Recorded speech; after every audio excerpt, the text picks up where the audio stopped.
It is Monday, April 15th, and welcome to Wake Up. Damon Bruce without Larry Krueger this morning, who's nowhere to be found. Can't reach him on his cell phone. Normally, Larry runs Wake from his end of the computer, but his son is at Coachella this weekend. So Kevin's out doing what? Peyote in the desert, hopefully having a great time, and we're just going to get underway. Oh, my God, I do see Larry actually clicking in. He is actually, I see him when he sits down and gets ready. We will go live to Larry, who apparently will be joining us for Wake Up today. Isn't that fantastic? But it's great to have you here. Thank you so much for stopping on by. The whole plan of the show is to get you going with the latest and greatest news about the 49ers, and then, you know, work around a few other things that are happening here in the Bay Area, and that is certainly the plan today. We've got ourselves a play-in game between the Warriors and Kings, two teams that have probably shared the mantle of most disappointing in the NBA. And we got some Giants stress to get to. But there he is. Oh, my gosh. Better late than never. Ladies and gentlemen, Larry Krueger. Oh my gosh, what's going on, Larry? We're doing this on your channel, and I had more buttons and more this, more that. Oh my gosh, that's what happens when Kevin goes off to the desert to do peyote. It screws up everything. He is at, what is he at Coachella though? Is that what he's doing? Coachella. He's back. He's back from Coachella, but yeah, nice, he was man. at Coachella. Hopefully, he had a great time. He certainly deserves a weekend off. That kid has been burning it at both ends. And good to see you, man. Hello. Good morning. How are you? Yeah, good to see you. How's it going? How was your weekend? A good weekend. Had the kids. Jack was home for a full week on spring break. Ozzy was blowing chunks all weekend, as we talked about on Friday. So it's been a very adventurous weekend here around the Bruce household, Larry. Jillian and I are off to Las Vegas this weekend. We leave on Saturday morning. We're going to go see Fish at the Sphere 2 nights in a row. We're staying at Caesars. We're going to have a lot of fun. And we will not be doing Wake Up together next Monday morning. I'm actually flying back from Las Vegas on Monday morning. So let's get this week locked, loaded on all the subjects we think that we need to go over. Obviously, Wednesday next week will be the day before the draft, and that'll be a mandatory attendance for everyone who likes Wake Up, because that'll be a big day before the draft. And then Friday we'll be recapping day 1, previewing day 2. And I thought that it was important for us, Larry, this time around right here, to kind of just, sort of just call a timeout on this whole Brandon Aiyuk thing. Because what we have here is a very careful negotiation that is being interjected with what I think is just manufactured drama. And if the manufactured drama is coming from like Team Aiyuk, it shouldn't be. If it's coming from content creators and people looking for clicks and blogs, like, I get it. I guess that's how people get attention to their page. But the truth is Brandon Aiyuk either will or won't be traded. Like, I know that's not, doesn't sound like expert analysis, but that's where we are here. It either is or it ain't. And I think both of us, let's start with this. We both agree, hopefully they do find a way to bring him back. But if they don't, let's talk about some options, what those could look like in day 1 with an aggressive trade, what they would look like on day 2 or 3 with some players that we both like who could fall to the 49ers in this draft. So, well, people can't help themselves. People can't help themselves. They see a report that he unfollowed the team, and I saw the guy who put out the tweet, and he's like, "Hey, man, I'm really trying to get this right." Well, stop trying so hard. Stop trying so hard to make news, and just comment on news when it happens. I mean, if you want to say it's your opinion, then it's very easy to put out a report that I believe that Brandon Aiyuk's going to be traded. But to make it seem like it's like you're reporting news, like you are Adam Schefter, you are the late John Clayton, right. You are the late Chris Mortensen. It's like, no, you are not. And you don't have those connections. And it's like, I never, and then people lose their mind both ways. I mean, there's the people who lose their mind. And then there's the people who lose their mind who are like, see, the agent said, he's not going anywhere. No, that's not what the agent said. He said the agent said that he never demanded a trade. So the agent never demanded a trade. The 49ers, I don't think are necessarily wishing for a trade, but this is a negotiation and he could be traded. So, I mean, it's just like, it could still happen. It's like it's hilarious when these things happen. It's like, then there's a denial and people are like, see, he's not going to be traded. No. Now you're missing the boat there. It's not that he's not going to be traded. It's just that the agent didn't demand a trade. He's refuting the report that they've demanded a trade. Doesn't mean he won't be traded, but it doesn't mean he will. So it's like, it's like in some ways, it's like everybody's wrong on this. Yeah. And look, I understand that there's a beast that needs to be fed. And honestly, the whole thing about Brandon Aiyuk, because I do see it from both directions. As much as I'm on team bring him back, if they don't bring him back, I will understand why. And I see the path out of not returning Brandon Aiyuk could be beneficial to the 49ers going forward. It's not like Brandon Aiyuk leaving the 49ers has them missing the playoffs, right? Like, he's a very important piece, but he's not the end-all be-all of this team's offense, which is one of the, I'm guessing, negotiation points that Parag is presenting, the team that throws the ball the least in football. Again, if they're making the argument that they don't need to spend as much on their wideouts because they put the ball in the air less frequently than any other team in football, I would almost say it's the other way around. Like, if you're throwing the ball that infrequently, it capitalizes how important each and every throw really is. So you want a guy like Brandon Aiyuk out there, but he's not irreplaceable. He is. Well, but the thing that I think, the overarching, thought on this is that the Niners are trying to win the Super Bowl. So, yeah, they have contractual, situations. Yeah, they've got challenges with the cap, but are they really going to send away their best wide receiver inside their Super Bowl window? Seems very, very unlikely to me. Well, and it's the last tap on that Super Bowl window's glass under the way that they're currently built. I got a video that's coming out this week, Larry. I've been working on it about just, Brock Purdy for the last 3 years, this upcoming season included, has a chance to go down as the single greatest value in the history of NFL contracts. I mean, somebody says they hear static. I'm hearing in the. Are you hearing some static? A little bit. Well, I'm sorry. That's what we got. Okay. I got nothing to help you with the static, because I always hear a little bit of buzz in my ear whenever we're talking, whenever I got the headphones on. But hopefully it's okay. Hopefully it's all right. I just muted myself for a second, so it's definitely not on my end. Yeah, that's probably on my end. If there's any way you can again, I don't know what's going on. Sorry, right. I'm not an engineer. I'm not a sound engineer. Okay. I hear a little bit of static too. It's all right. We can get through it. All right, we can get through it. Good. I don't know why that's happening though. It is a little bit more annoying than it usually is. I'll give everyone that much. Do you have your audio? Hold on. Plugged in, replugging, unplugging, replugging. I mean, outside of plug it back in, I really got no troubleshooting for any electronic problem. So, all right. Okay. We're all right. We're gonna make it. Static over here. No static over there. No static. No static. We're good there. Okay. Fantastic. Where were we? Both sides need to just zip it. If there are any leaks coming from Team Aiyuk, just stop it. And the 49ers do themselves no favors by, and I don't think the 49ers are putting any rumors out there about him trying to create some innuendo or anything like that. I think it's just people talking, and just interest. It's the NFL. It's a lot of interest in the NFL in the offseason. The Niners are an iconic franchise that just went to the Super Bowl. They have a massive fan base, and this is a subplot that could involve, if there is a trade, any number of teams. There's a bunch of teams out there that would love to have this player. You know what I mean? If this were a totally mediocre player, it'd be one thing. It's an all-pro receiver.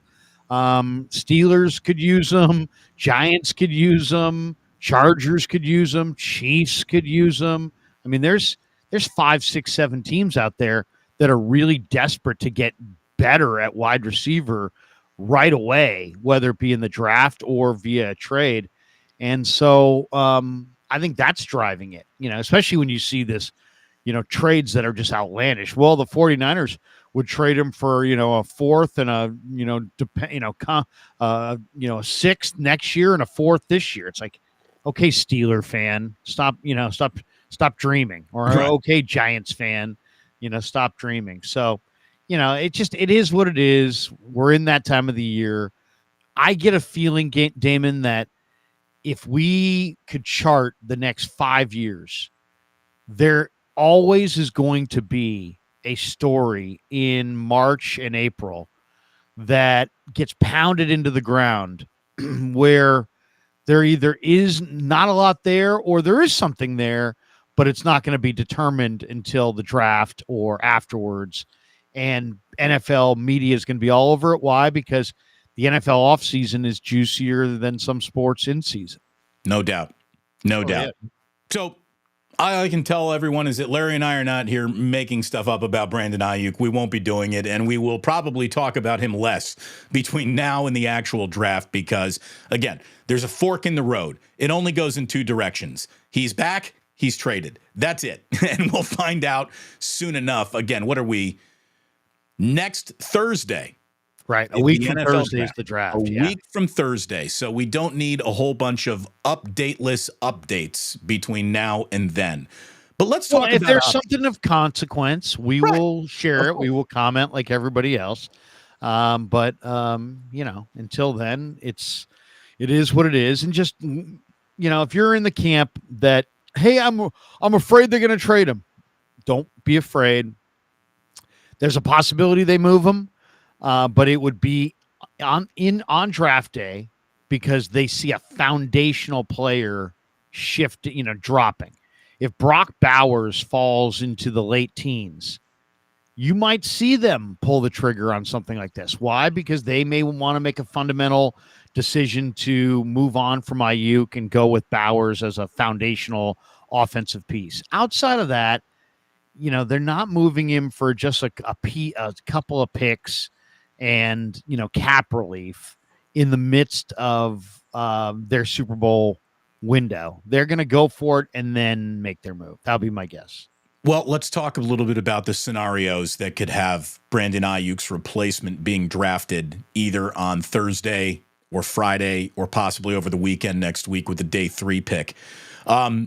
Let's talk about who won't be there. The price of poker, I believe, is just too high all around on Marvin Harrison Jr. from Ohio State, Rome Odunze from Washington, and Malik Neighbors of LSU. I don't think there's a trade involving Brandon Aiyuk that would get the Niners high enough in this draft to nab one of those 3 players. Do you agree that the 3 of them are all probably a bridge too far for the Niners in this draft? Yeah, unless the New York Giants decide. I mean, it's all about Brian Daboll's job security. If Brian Daboll thinks he's fired at the end of the year, then he may do something dramatic, and Neighbors could somehow wind up being involved. But I think he's got more job security than a lot of people do. I don't think he's out at the end of the year. So, yeah, I would say Harrison, Neighbors, Odunze, and probably even Brian Thomas Jr. are probably outside of their ability to, but then Thomas Jr., and I've been told that lots of people love him. And so he's probably going to go in the top 15. So I would say any receiver that's going to go in the top 15, and those 4 are the best candidates, are probably too rich for their blood. Right. I had Brian Thomas Jr. right on that maybe line. Maybe he's 18, 19, 20, still hanging around, and there is a deal to be made to get aggressive for him, the wide receiver out of LSU. Troy Franklin, the wide receiver out of Oregon, is another one of those maybes. Maybe he could be there. Realistic targets. Back of the first round, day 2 answers for the 49ers. Larry, I got a small group of names that I'd like to go over with you, then we'll see what you got. We'll start with a player that you and I have been talking about for weeks now, Xavier Legette. 6'3", 227 out of South Carolina. Massive production last season, which was just a huge step up in profile for him. He only had 200 yards his first few years, all combined, at South Carolina. And then he has this monster year last year for the Gamecocks. He feels like a Shanahan target. Like he runs through guys and around guys. He's got great straight line speed. There's an awful lot to like about Xavier Legette, and we've already talked about him quite a bit. High school quarterback. You know, he graduated from Mullins High School in South Carolina. He played quarterback as a senior. And you're right. The only knock on Xavier Legette, because he's big, strong, fast, looks a lot like an A.J. Brown, already has earned his degree, by the way, is just that he really didn't do a ton in 2020, 2021, 2022. He really busted out with an incredible senior season this year in 2023. But other than that, I mean, you're talking about big, strong, fast. He's the SEC. He was on the SEC academic honor roll. This guy's tough. He won the Gamecocks Toughness Award. He was a Bolitnikoff semifinalist. I mean, he was a terrific player across the board. And when you watch his film, you sit there and go, wow, this guy gets separation. And then he also runs away from people. He's big and physical and can kind of run through the middle of the field without any fear. Yeah, he's exciting. I see the 49ers, if they're going to replace Brandon Aiyuk in this draft, looking for maybe a bigger body. And that's what Xavier Legette is. Xavier Legette is just a big dude playing wide receiver. He's got that NFL body. He's got what look to be translatable NFL skills. That could be the name right there.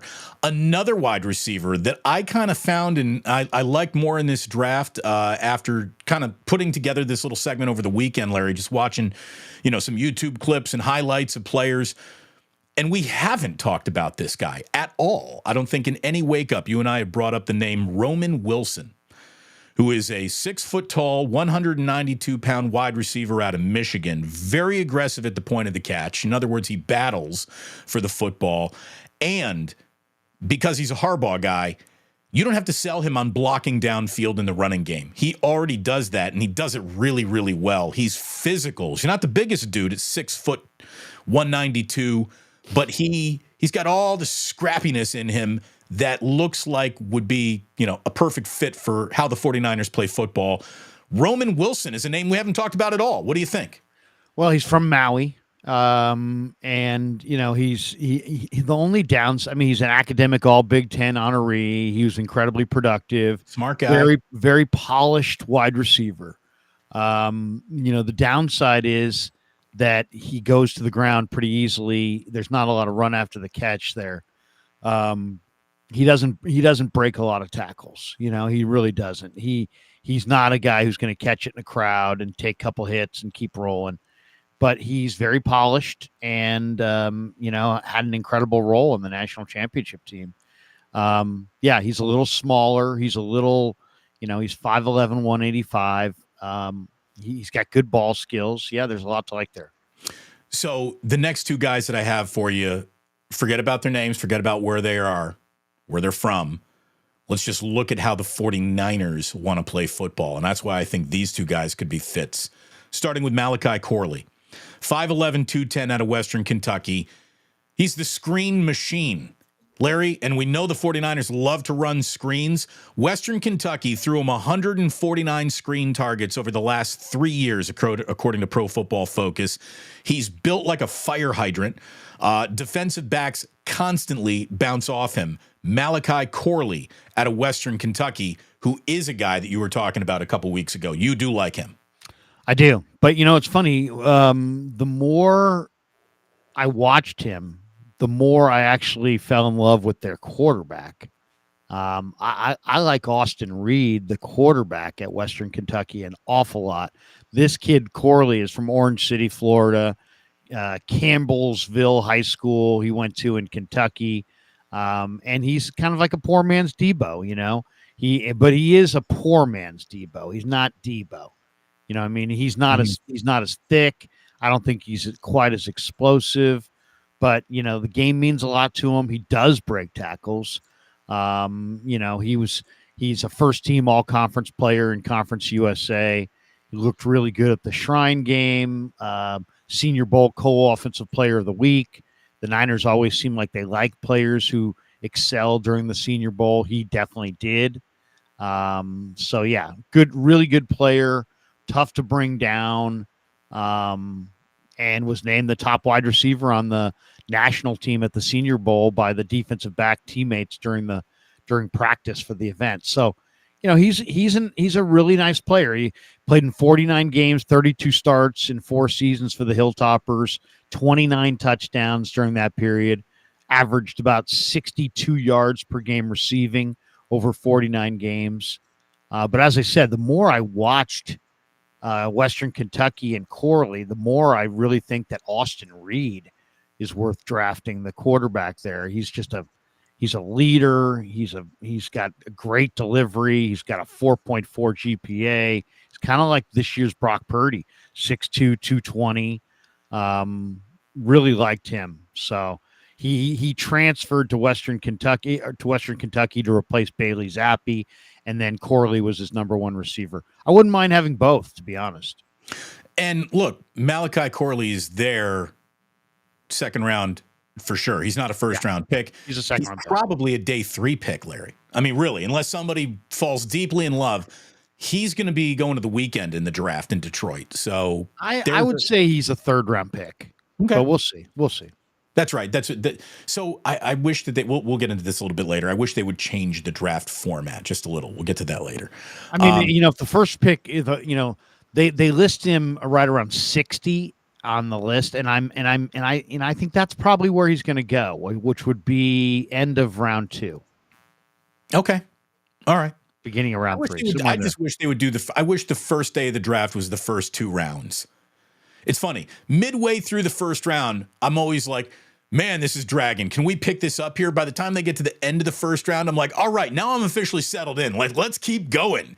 I wish they would do night 1, the first 2 rounds, day 2 being rounds 3 and 4, and then on Friday or the weekend is when you clean up the rest of the draft. I wish they would do 2 rounds on the first day, 2 rounds on the second day, and then finish it all up afterwards instead of going 1, 2, and then finishing it up over the weekend.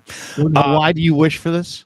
Because I just get it right when they get to the end of the draft of that first round, I'm ready to keep going. Like I'm a little frustrated by how it's all moving. And then all of a sudden it starts to move, and now I'm in. Now let's like you sucked me in, and now you're gonna spit me out. I'm ready to keep going. All right. I like chasing that second round.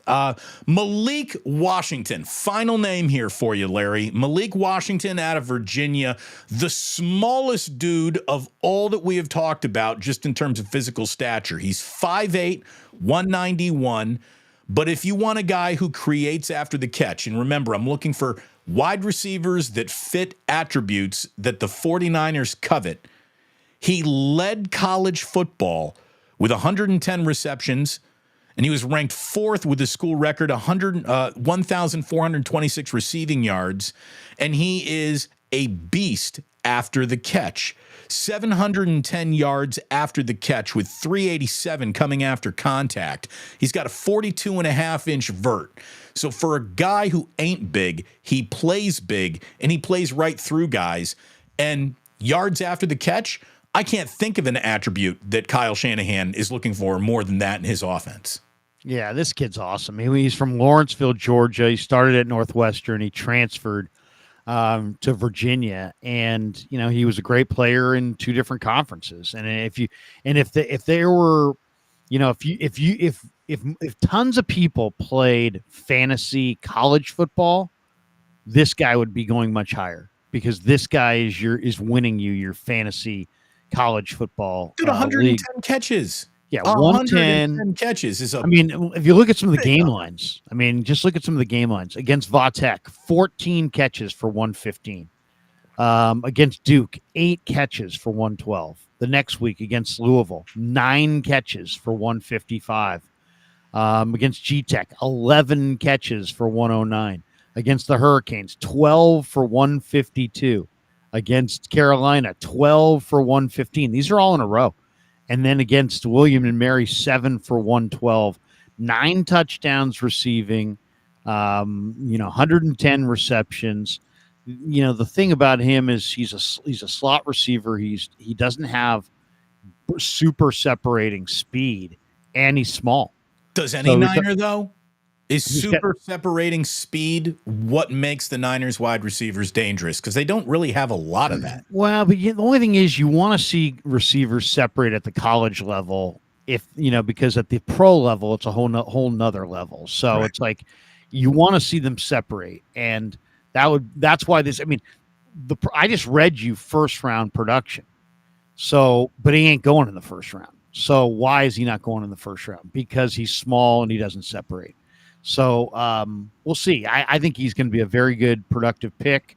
My guess is he'll be drafted in the 3rd round, but he might go in the 2nd round if there's a desperate team, or he could fall to the 4th round if people really, are concerned about the size and the lack of separation. But there's no doubt Malik Washington is a big-time guy. The other name that you got to mention, I think, in here too is Adonai Mitchell, who started at Georgia, transferred to Texas. Yeah, Texas. And he is from Texas.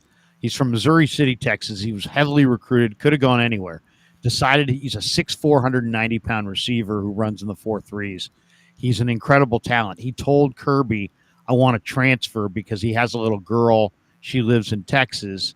He wanted to be closer to his daughter. And so that was it. And he transferred to Texas, and he's a big-time guy, man. I mean, he's a threat in the red zone. He's angular. He's big. He's athletic. He's fast. I mean, there's a lot to like there, too. Any other name? You just offered the kid from Texas. Any other name? Javon Baker is a name that I've seen pop up a few different times in our chat here out of where was he? University of Central Florida? USF? UCF? Yeah. UCF. One of those. UCF. One of those other Florida schools. Okay, so we threw out the absolute no's are Harrison Neighbors, Adunze, and probably Brian Thomas. Then there's Troy Franklin. You didn't mention Ladd McConkey. He only had 2 touchdowns, but he ran in the 4.3s. A lot of people really like him. You didn't mention Keon Coleman from Florida State, who's just got a massive catch radius, but a slowish 40 time.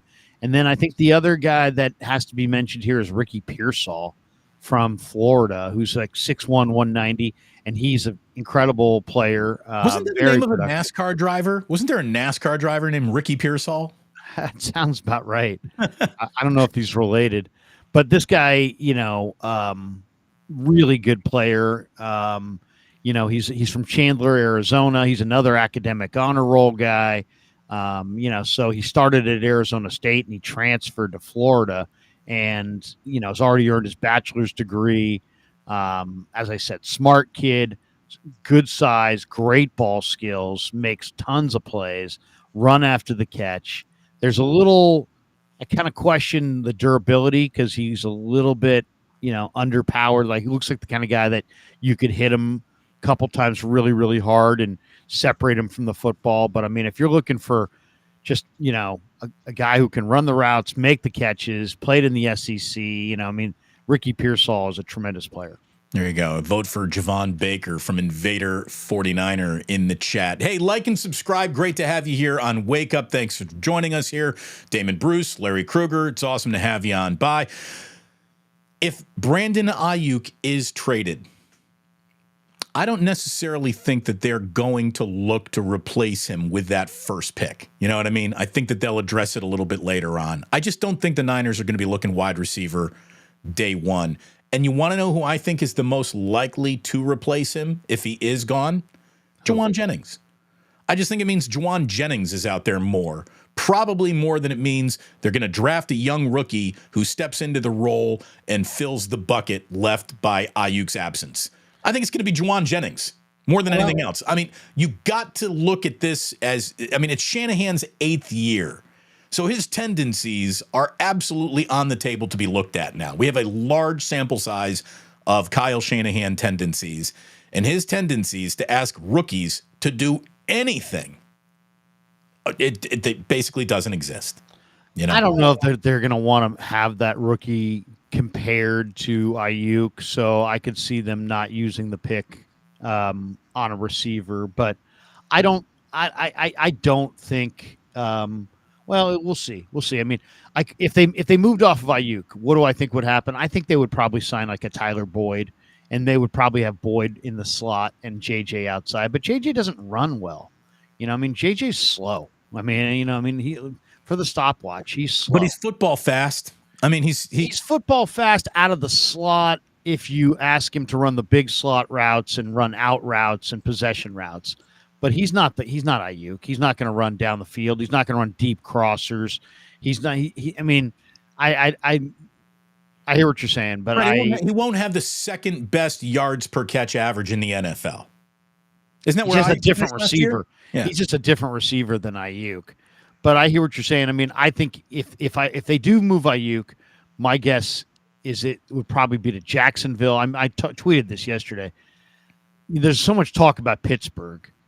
And the one thing I think that Pittsburgh would love to have him, but I think, when you see lots and lots of talk about one team, usually that means there's another team that you're trying to, that the powers that be are trying to kind of get in the mix. If he is moved, I think it's to Jacksonville because I think Trent Baalke's fired at the end of the year. Wait a minute. Jacksonville doesn't turn it around. Wait a minute. And I could see Walker Little, who's a former Stanford offensive tackle who's sitting behind Robinson, I believe, the offensive tackle there.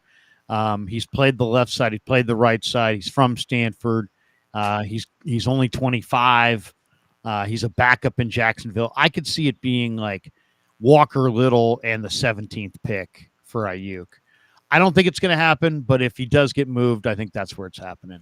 How about Zay Jones and a third rounder or a second rounder? No, I don't think Zay Jones is that great, and I don't think the Niners would move off of Aiyuk for anything but a back of the first round kind of a pick. I mean, they know what kind of player they have, and they're inside their Super Bowl window, so there's no real motivation for them unless some amazing player fell to the second round and they, for whatever reason, passed on him at 31. But I don't see that happening. Got anything else this Monday on the Niners you got to get off your chest, Larry? Because there are a few other things happening in Bay Area sports that I know we want to get to today after we have fulfilled our 49er obligation. Well, there was some story this weekend, Damon, where the story was that some NFL personnel person, here it is, an NFL exec on Brock Purdy, I think he needs to find more fire. That probably is the dumbest comment I think I've seen all year. So when you see the dumbest comment all year, there's a lot to choose from when it comes to dumb Brock Purdy observations and comments. You'd think you found number one. This is what this guy said. An executive recently told NFL Analysis Network, which I'd never heard of, Brock Purdy's one of the most talented arms that I've seen. Okay, I don't even know if I would agree with that. Then he says, however, I think he needs to find more fire. I want to see him get amped on the field. That's a big key for him to become a legitimate great quarterback. It's like, dude, you obviously don't watch because he's a great processor, pre-snap, post-snap. He's got unbelievable accuracy, but one of the most talented arms that he's ever seen. I would not put him in that category. I wouldn't describe him as that at all. And then to say that he lacks fire is just a total lack of understanding of who the guy is.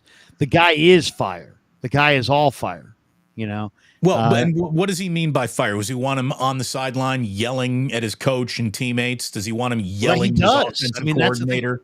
It's like a guy who only watched his interviews thinking that his interview personality is his field personality. If there's any quarterback that has shown us that he sounds like, the nicest guy who would never ever say anything harsh to anybody in an interview at the podium.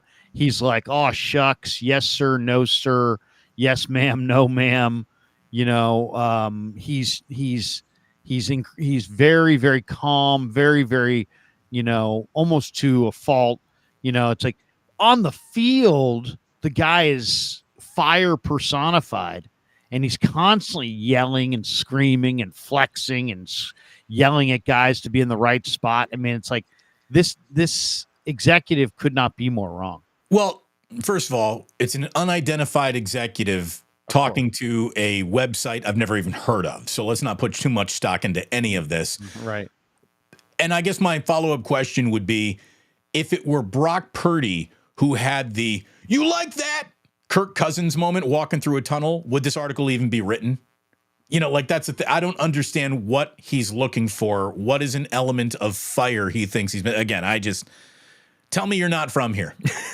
You know what I mean? Yeah. Like, I don't know anything about that. I didn't even see that over the weekend. I didn't know about it until you just talked about it. So the only other thing I saw John Lynch and Chris Forster wearing Washington Huskies sweatshirts. They obviously went up to the Huskies Pro Day. Now the Huskies have Rome Odunze, Jalen Polk, Jalen McMillan at wide receiver, Braylon Trice, who could be of interest to them as an edge rusher, Edifon Olafoshio, who could be of interest to them at linebacker. But most people believe that with Forster there, the Niners either are looking at Roger Rosengarten, who has some ties to Shanahan, and also Troy Fatanu, who probably is the offensive lineman that fits the Niners best. Why? Because he's got great speed. They love speed in their linebacker, in their offensive line. He can climb to that second level and pick off defenders with ease, which is a big part of the Niner offense. And then also Fatanu is a guy who could play left guard today, right guard today. He could play almost either guard or either tackle spot. And the Niners going into this year, they want to improve their offensive line, but I don't know if they know, is the weakness going to be, Brendel, McKivitz, Feliciano, Burford?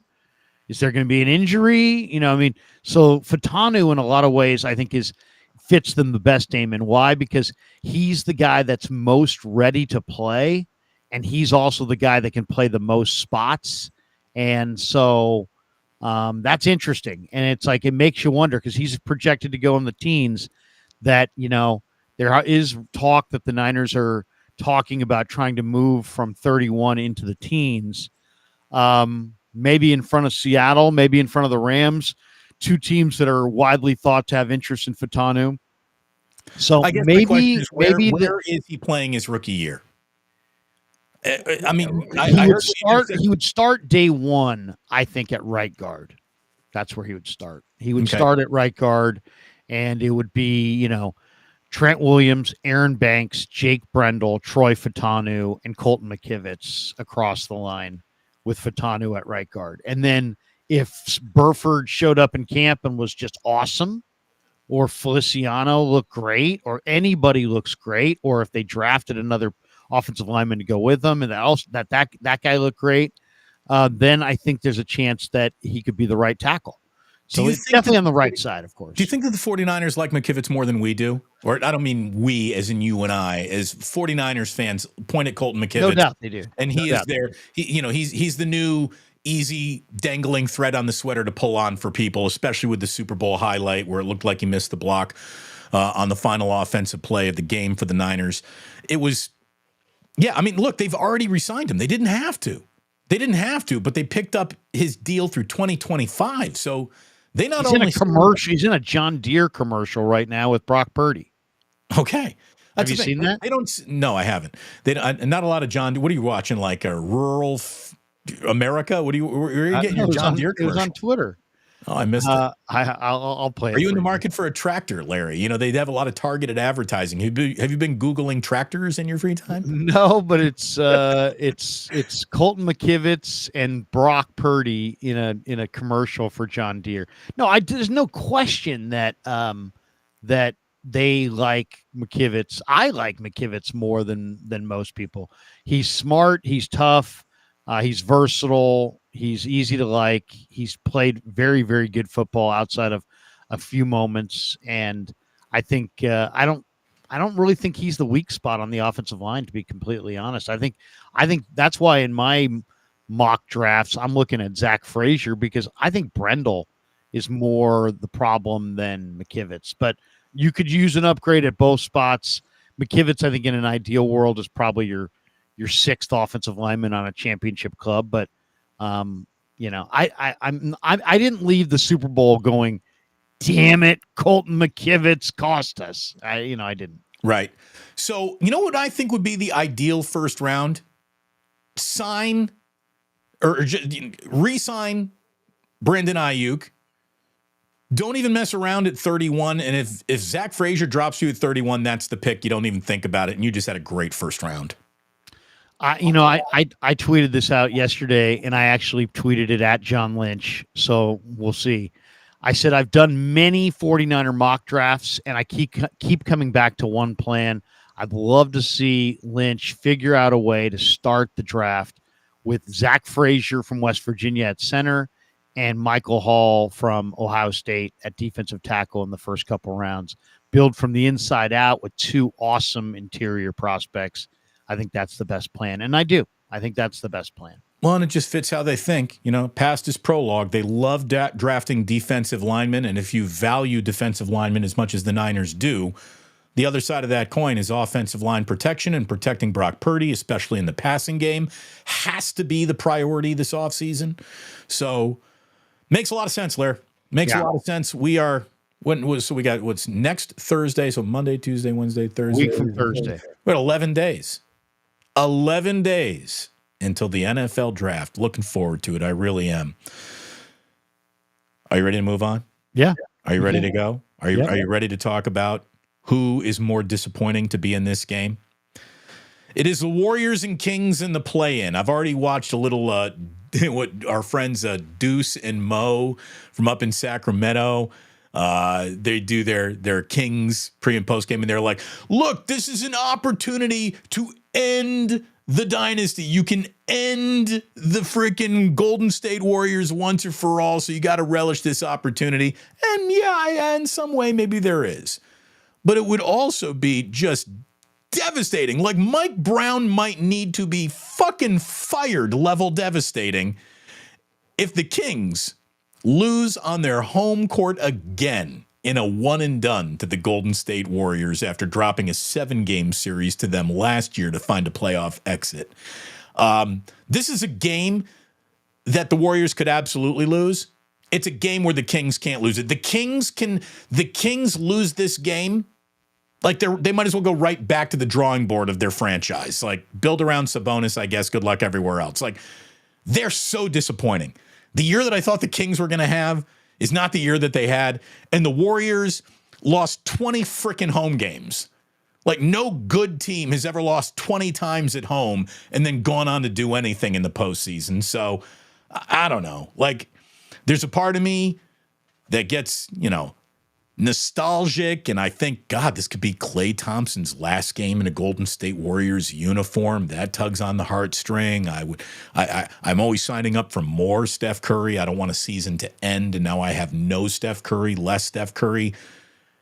There's another part of me, Larry, that thinks the Warriors need the comeuppance of a first-round loss or a play-in loss, just straight up one and done, and that's what you get. And you know what? You fucking earned it. You earned your early exit because you were an unserious basketball team for way too much of this season. Well, I mean, they just, they played around with all kinds of things, and they gave, Draymond didn't want to play, and they were a tire fire. I mean, Draymond got himself suspended for huge amounts of time, and they they screwed around, they fucked around, and they get, you get what you deserve. I mean, that's simple as that. I mean, they didn't play Trace Jackson Davis early. Why? Because they had some stupid fucking pecking order, and And, I'll tell you why it happened. It's because I'm no longer on 95.7 The Game, and I wasn't in Steve Kerr's ear about this from week one. I don't know what kind of Willard and Dibbs interviews they're doing with him, but I would have driven Trace Jackson home with Steve Kerr. It would have happened earlier if I were still on the radio. So you can blame that. Blame 95.7 The Game for less Trace Jackson Davis than you should have gotten. I don't know about that, but I will say that that they messed around. I mean, Draymond messed around, they messed around, and this is what they get. Now it's a 1-game deal. If they lose tonight, they're out. Tomorrow, or they lose tomorrow night, they're out. Yeah, and they're not going to lose tomorrow night. They're going to beat Sacramento. I think they beat Sacramento. I think they got enough to go up there and beat Sacramento. I wouldn't be surprised if they got bounced in the second play-in game, though. And I don't know. I just don't know what's best for the Warriors. I almost feel like the last thing they need is false prophets. The last thing they need are data points that make them think, let's run this back again and somehow, some way next year. Like, I think the Warriors need a radically different approach to their offseason. I mean, when you think about what this year was built around, this entire year was shaped around the premise of the first move that was attached to the year. That was Jordan Poole out, Chris Paul in. The absence of Jordan Poole was supposed to make the Warriors a more serious, less turnover prone, more professional outfit than with him. And the addition of Chris Paul was supposed to be the medicine that cured all of that, right? That didn't happen. Not even close. The Warriors baked and sold more turnovers than any bakery in America, Larry. I mean, they still are the biggest ball fumbling group of clowns in any stretch of basketball. It's amazing that they won one title playing as carelessly as they have in their arc. Seriously, they used to be able to be sloppy with the ball, but they had such a schematic and talent advantage that they could be sloppy with it. They don't have those advantages anymore, and they never cleaned up their sloppiness, which is it's the only explanation as to where they are. You talk about all of, the defense or whatever, being a turnover machine is why they are where they are more than anything else. They had one clear blind spot that they've never been able to clean up. And they don't have a team to survive not cleaning that up anymore. They used to. They had so much talent that they could get away with being sloppy. Here's the thing about sloppy. When you rely on ball movement and body movement, you're going to have more turnovers. Just as simple as that. It's just the style that they play. You're going to have more turnovers, but you have to be able to compensate. I think their problem this year is just they don't have enough players in their prime. I mean, you got three. You got your three guys that are too old. You got Wiggins, who's in his prime, but you can't depend on him at all. He's just totally worthless most of the time. And then you've got young guys like Trace Jackson Davis and Kuminga and Podziemski who came of age, but they're a little too young. I mean, Kuminga's 21. The other two guys are rookies. So, I mean, you got, the huge percentage of who in this team is actually in the prime of their career? Wiggins. Wiggins is in the prime of his career. That's it, and the entire team. Where Denver's entire rotation is in the prime of their career. So, I mean, you win in your prime.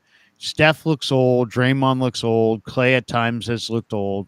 And the other guys are young. So, they're the two timeline thing is a massive failure.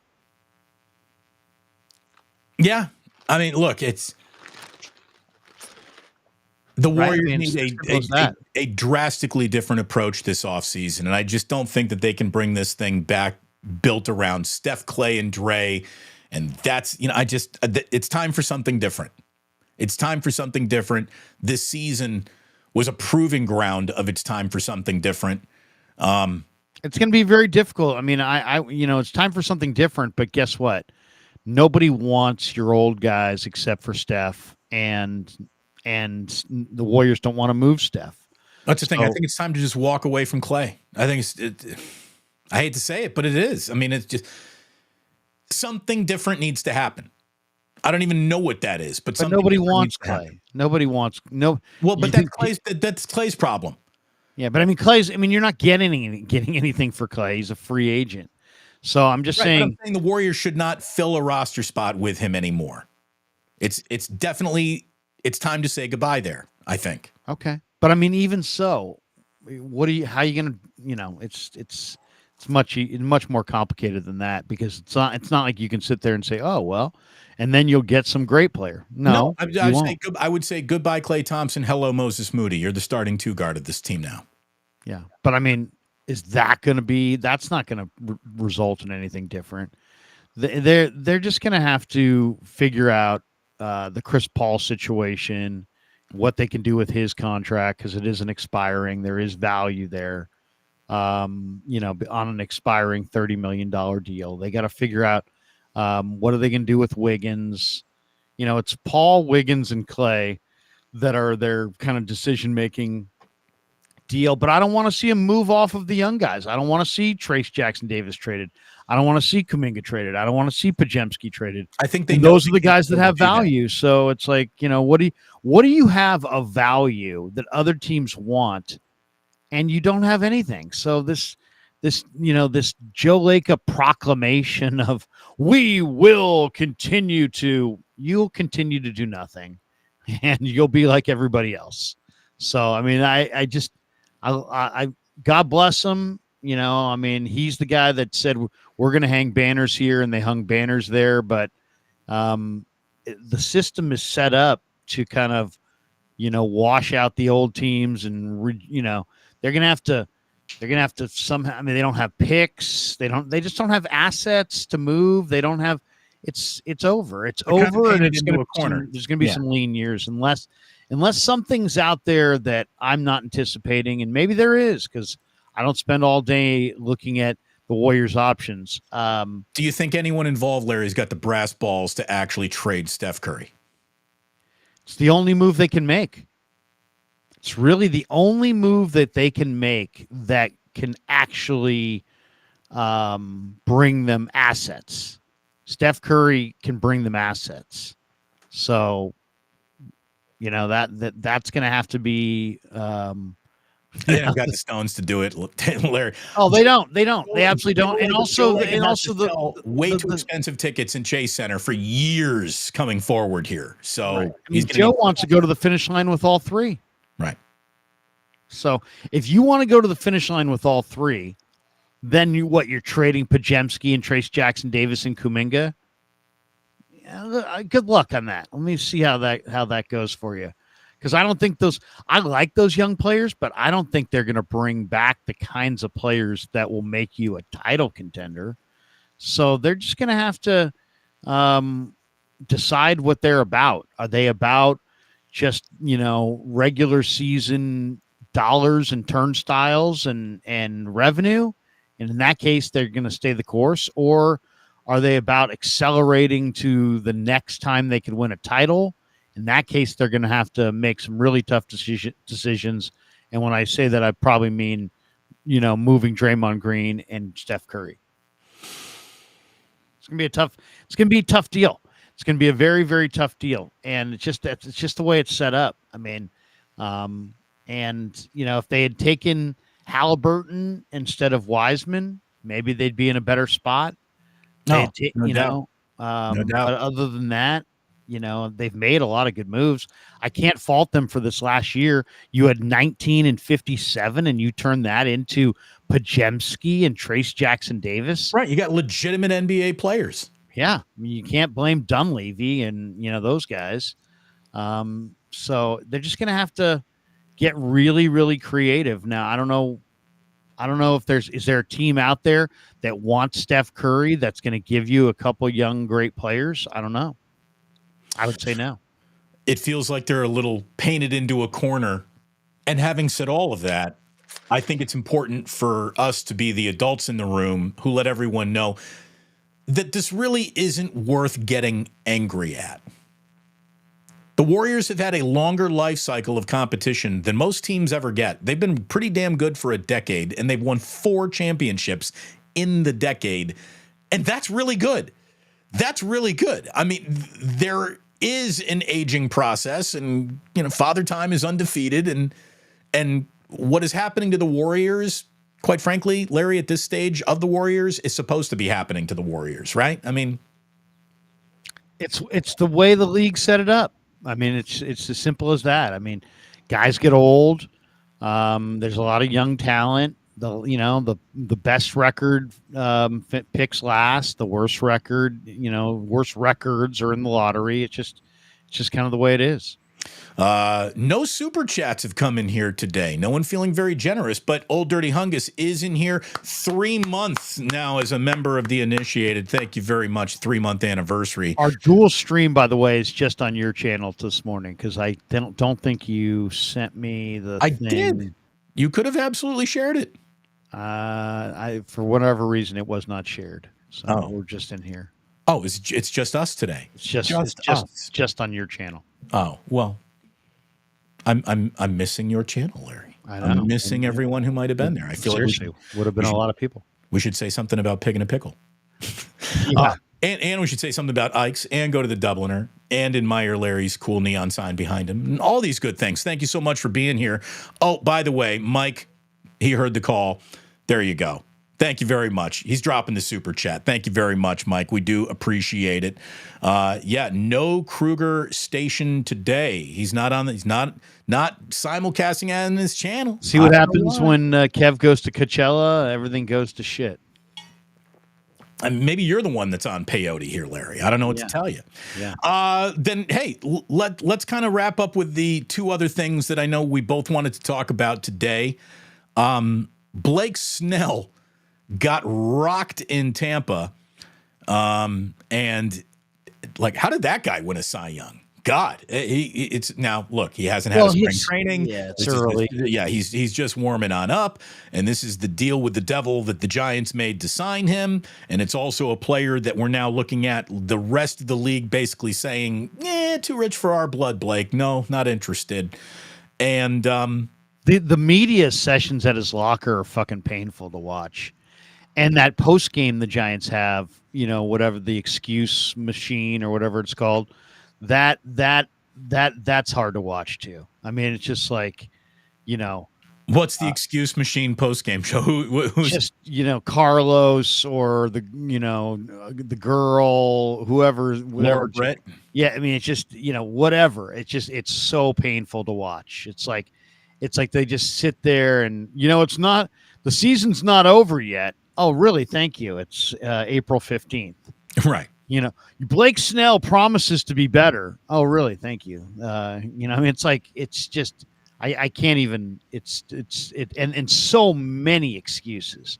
I mean, there's like, it literally should be called the post excuse machine or whatever they call it. It is just nothing but flimsy excuses every day. Right, but it looks like freaking journalistic integrity and Pulitzer level coverage compared to that like weekend in the park thing that they do. That's over. That's died a natural death. Oh, that didn't make it? But here's the thing on Blake Snell. He went 21-5 in 2018 and won the Cy Young. Last year he went 14-9 with the Padres and won the Cy Young. Other than that, he's pretty mediocre. Yeah. 6-8, 5-7, 6-8, 4-2, 7-6, 8-10. Now he's off to an 0-2 start. He doesn't throw enough strikes. He doesn't attack the zone. He is a nibbler. He's just he's a nibbler, and I can't stand the questions. It's like, is it just that between starts? What do you think you'll do differently between starts to try to? It's like, shut up. It's like every question should be answered with a shut up. It's just like, what are we doing here? It's like, you weren't very good today. And it's like nobody ever wants to step up on the guy and just say, hey, you really nibbled.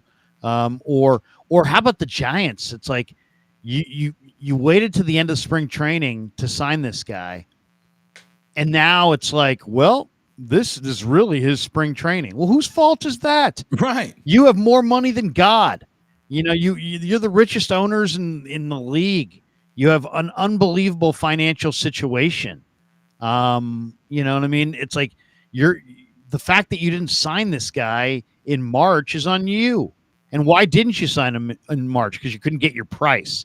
So now your price is more important than the performance. So now he's having spring training in the regular season, and your handpicked TV apologist post game is just sitting there making excuses about it. How about let's call it the way it is, which is if they had signed this guy in March and he'd had a spring training, he'd probably be better right now. Yeah. But they opted to save a few bucks, and now they're taking it in the shorts, and he looks like crap.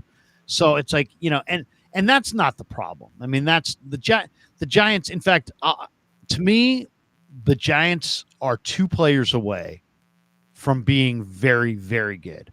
And those 2 players are Luis Arias from the second baseman who won the batting title last year, who's supposedly on the block and available. They ought to trade for him. If they got to move Luciano, do it.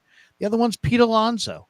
You add Arias and Alonso, 2 real good bats to what they have, and they're going to be much, much better. Well, and why isn't Tyler Fitzgerald playing more? But get him out there. Answer? I mean, he's not the answer. No, he might not be the answer, but here's the thing. He has been answering the question, are you going to do something today? And they keep running guys out there. Look at it this way. If needing to be the answer was part and parcel of being a San Francisco Giant, what question does Mike Yastrzemski answer? Oh, yeah. You know what I mean? I mean, what does Elliot Ramos need to do to get a fucking opportunity? It's unbelievable. I mean, it's like, seriously, that kid's ripping it in the minor leagues. And people said, well, they've given him so many chances. Really? Where was I? I must have been on vacation during all of his chances. He never gets shit for chances. Right. How many major league at-bats does he have? Yeah, I mean, seriously. And show me the 3 or 4 week period where they went with Elliot Ramos and he fell on his face. It's like and he's ripping in the minors right now.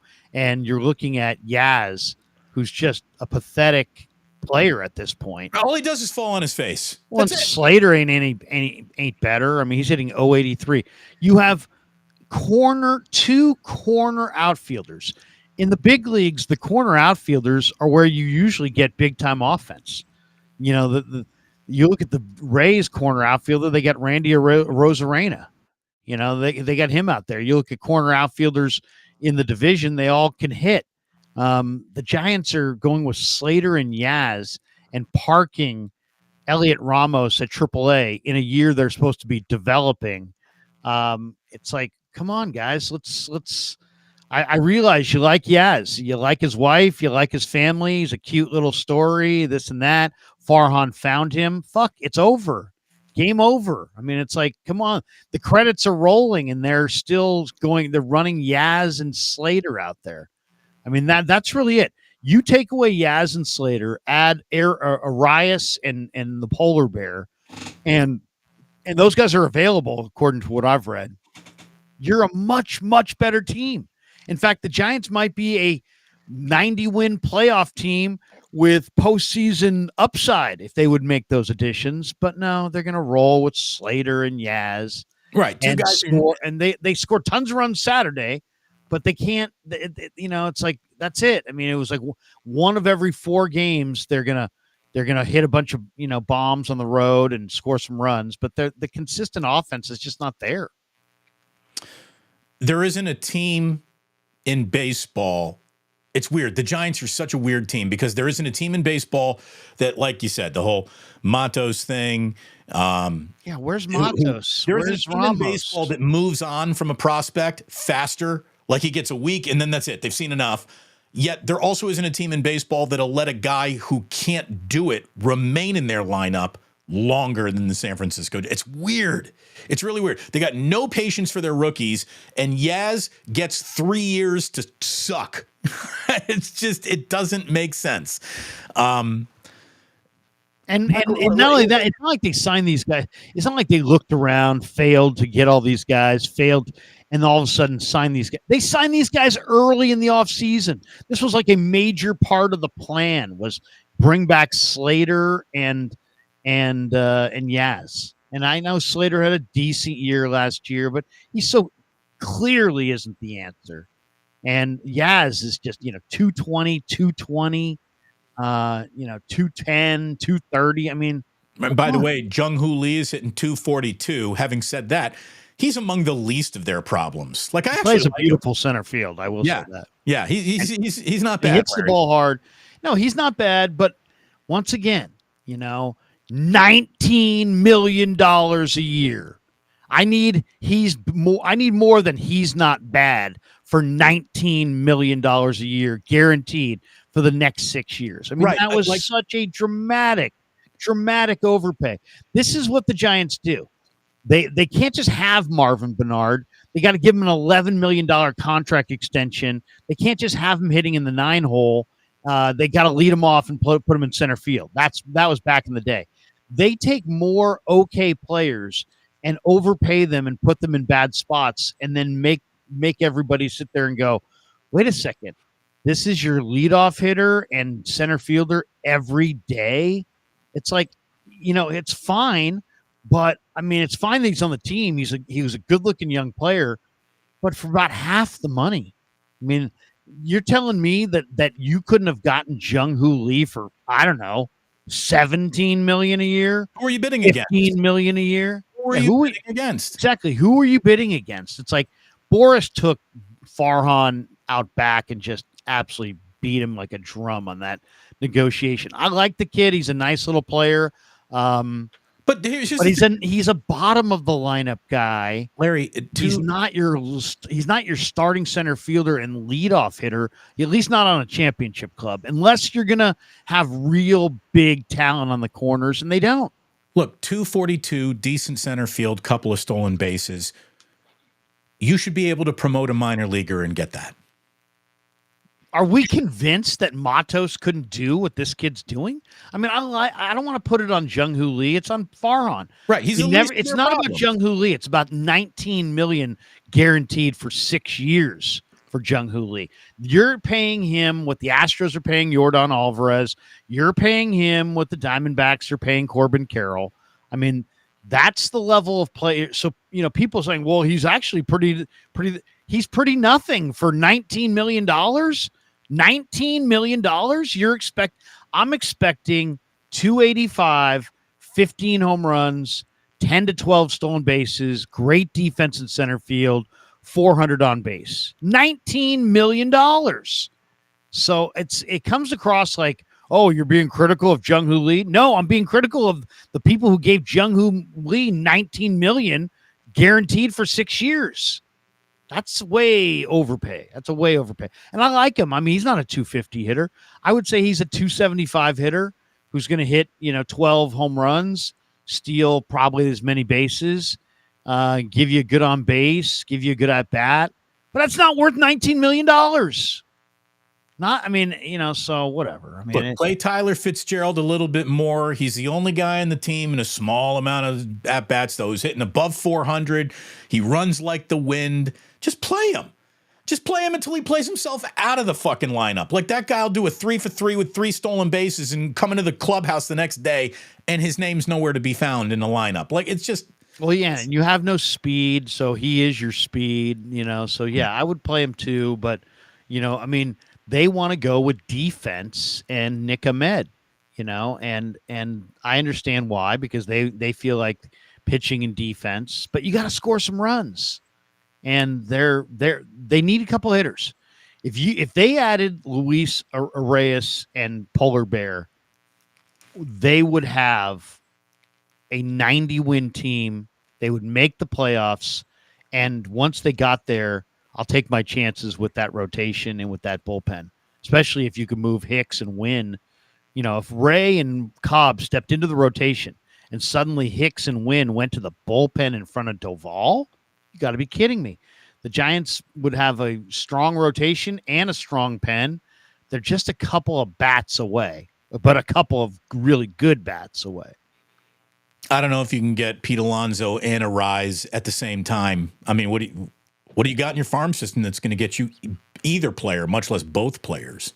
I mean, Marco Luciano. You wouldn't want Marco Luciano. You Do you wouldn't think want. I mean, I don't know. Like, are the Giants just kind I of think you could like probably get a blowing their own rise for smoke up Marco their ass? Luciano. Maybe. How about Eldridge? I mean, there's all these people like, oh, the next Giants prospect's always kind of like going to be great, even though the last one's always struggled. But I would be willing to move off of Eldridge for Pete Alonso, even if Pete Alonso's a free agent. Sign him. Trade Eldridge for Eldridge is an A ball. You know how many Giants prospects have lit up an A ball and never reached the big leagues? Right. It's the entire farm system. I'll move Eldridge in a couple arms for Wizenhunt or whatever for Polar Bear, and I think they have enough prospects to acquire those guys. And if they acquired those guys, I think it would be a much, much better year. They need more offense. Well, and they need a guy who's not afraid to hit a home run at 24 Willie Mays Plaza, and Pete Alonso's that guy. And he would pay for himself. The same way that Aaron Judge would have paid for himself, Pete Alonso would pay for himself. Think of all the stupid polar bear hats they could sell, Larry. Oh, I'd buy one. Gigantic polar bear head. There are two guys on the team that are the bright spots. We can't just bitch about the Giants. It's way too early in the year to just see the bad, not see the good. Michael Conforto, off to a really nice start. Right now, he's leading the Giants in average home run and RBI. He is the 47th leading hitter in Major League Baseball with his .298 average. By the way, the Dodgers have 4 guys in their lineup hitting better than .298 right now. And Jordan Hicks deserves a little round of applause here and a golf clap for a guy who got stretched out to be a starter. And right now, he's the Giants' best pitcher. He's opened his season 2-0, 13 strikeouts. He's got a whip of 0.83 with the 5th best ERA of 1 in Major League Baseball right now. So Jordan Hicks has been fantastic, and Michael Conforto's been very, very good. Yeah. No, I mean, there's other guys too. I mean, I like what I see out of Lamont Wade. I mean, Lamont Wade's got almost a near 500 on base. He's swinging the bat. Jorge Soler's running into some pitches. Chapman gives you some good stuff, even though he's hitting 200. Estrada got hot this weekend, hit a couple bombs. I mean, there's a lot to like. I mean, as I said, I actually really like the Giant roster when you factor in Robbie Ray and Alex Wood coming back and what that will do to their rotation potentially and what it could potentially do to their pen. And then you add a couple offensive players. But they need to add a couple offensive players. If they add a couple offensive players, I think they're potentially a 90-win team. So, I mean, even though it sounds like we're just bitching endlessly, it's just more about they never should have gone with Yaz. They never should have gone with Slater. They should have gone with Ramos and Matos and are totally reluctant to do so. Right. I mean, they're in year 3 of should have walked away from Mike Yastrzemski. Yeah. They love that. They love the story.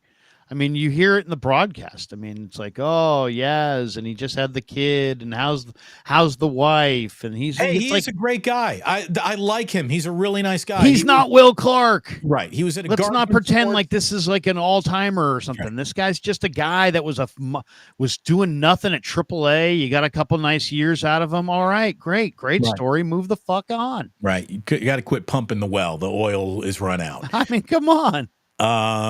Let's go to Augusta. There is no sporting event, Larry, that makes me think of my dad more than Augusta. He loved watching the Masters, and it was the Masters that made me go from a kid going, Dad, golf is boring, to admitting like, okay, this is really pretty here in Augusta. Like, I'll watch and I'll listen to the birds chirp, and Jim Nance is going to whisper me into the best nap of my entire year. And Vern Lundquist, obviously, who is celebrating his last ever go around after 40 years of being a Masters broadcaster. What a great run he had. And as always, man, that frickin' tournament delivers. What a good Sunday we had at the Masters. Scotty Scheffler, now a 2-time Masters champ. He's the #1 player in the world, and he kept his nerves about him while everybody else on the leaderboard sort of lost theirs. Through 8 holes on Sunday, You got four guys basically, tied or within a stroke of each other. And then Morikawa just goes away. He goes, left off the tee and has a bad bunker shot. You had Oberg finding the water on 11.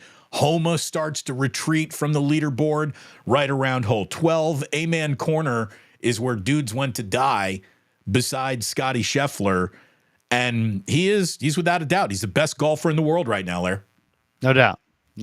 And, it's the only thing that's kind of odd watching that tournament. It's 2024, and there's no diversity at all in the gallery at all. I mean, there's more diversity among the players than there is in the gallery. It is just the whitest crowd of all time. It's, and whatever you want to say about that. But Scotty Scheffler is, welcome to high press golf events in Georgia. Yeah, I guess. But I mean, there's diversity in the state of Georgia, just not at Augusta National. But yeah, I mean, it's just the whitest crowd of all time. You're just sitting there. It's like, where is there anybody at all that's not white that's there? But that aside, this guy's awesome, man. This guy's been number one in the world for 80 weeks. He's won 8 times on the PGA Tour since February of 2022. I mean, Scotty Scheffler, probably could walk through airports and not be recognized, but they call him the golf's best ball striker since Tiger in his prime. It was a blowout. It was an absolute blowout. It's funny. I mean, it was the 88th Masters. Yeah, he entered Sunday leading by 1 shot, and he just ran away. 4 under 68 in the final 18 holes to finish at 11 under for the tournament, and won by 4. Larry, if I could go back to our story about Brock Purdy earlier, imagine if he played with more fire. Yeah.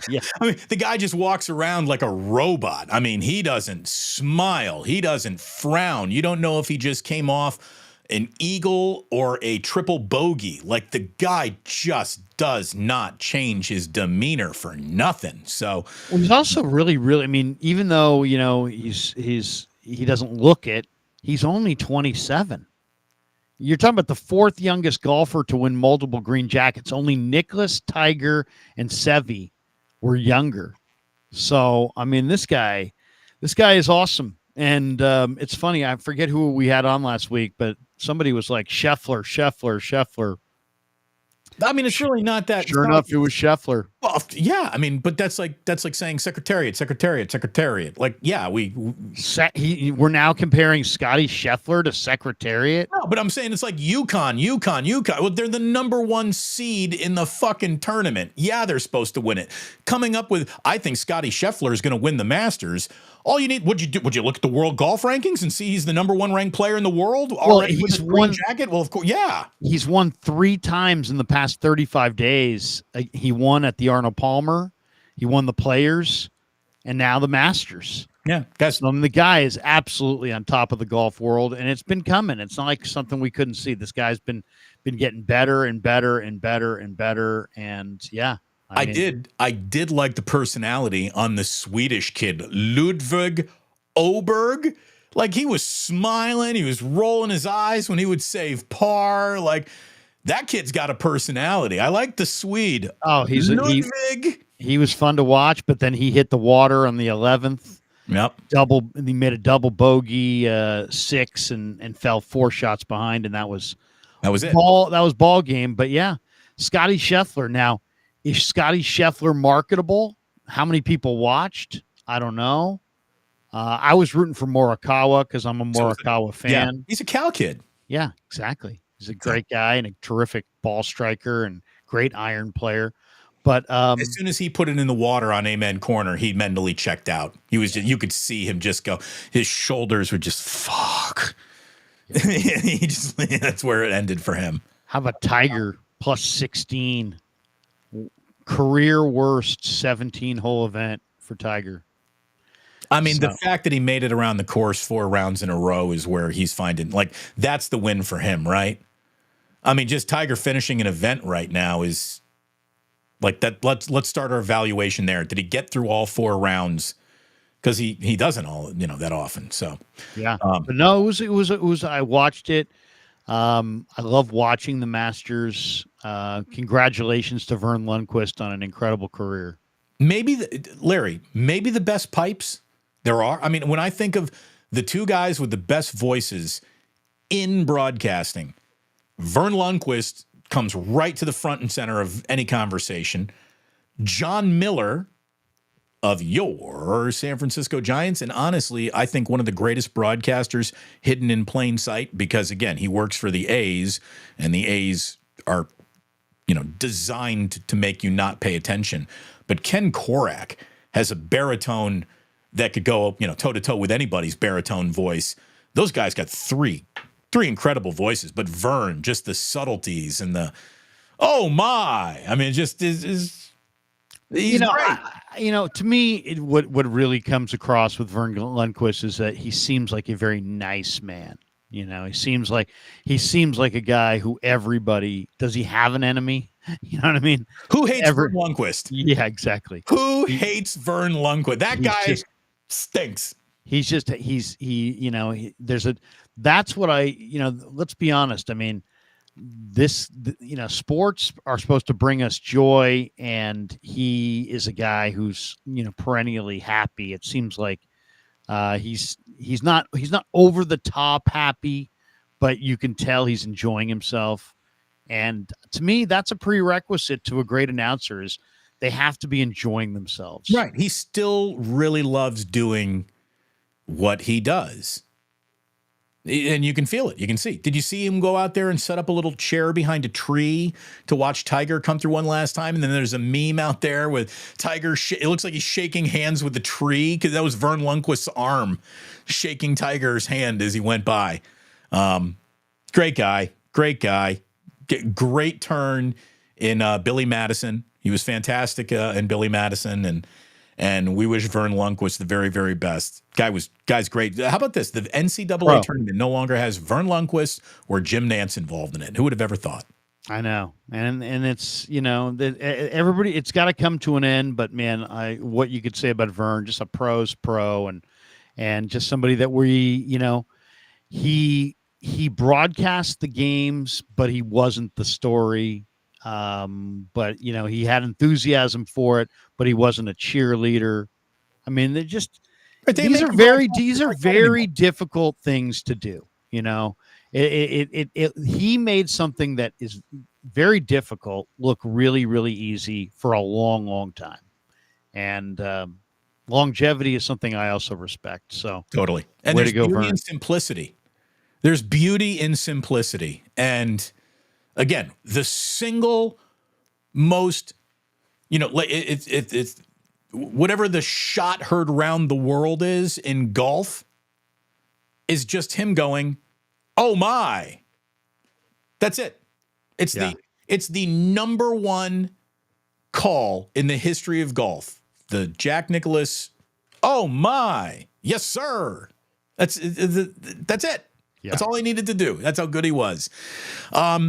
Anything else here, Larry? We went through the Masters. We complained about the Giants. We talked about the Warriors. We dissected the Brandon Aiyuk thing for the umpteenth time. Have we left anything out of this Monday broadcast? I don't think so. I think we've hit everything. God damn, we're good. Thank you so much for tuning in today. A little impromptu wake up. Normally scheduled on both of our channels. Larry couldn't figure out how to make it run on his channel since I initiated the broadcast today, which means we don't have the wake up logo coming in or going out. But Larry, we do have tradition. And we're not going to buck any tradition, even though we're not broadcasting on Lowry's channel. But I'll say this, subscribe to Lowry, Kruger, or Damon Bruce on either of their channels. Both these guys have 2 ACLs, so I'm not necessarily a fan, but maybe you are. There's been an awful lot of talk, Damon and Lowry, about Brandon Aiyuk and, going to the Steelers. But I'll tell you, I got Walker Little over here in a first-round pick, and if John would just return my call, we could do a little dance. And I think the Jaguar fans would really appreciate Brandon Aiyuk here in Jacksonville. And let's just say this. I heard what Lowry said earlier, that my ass is fired. Well, let me tell you, I talked to Coach Peterson, and he's a big fan. And, we're doing some good things over here. So don't be so smug about thinking that old Trent Baalke's out the door. It may happen, but it hasn't happened yet. Angels fly because they take themselves lightly.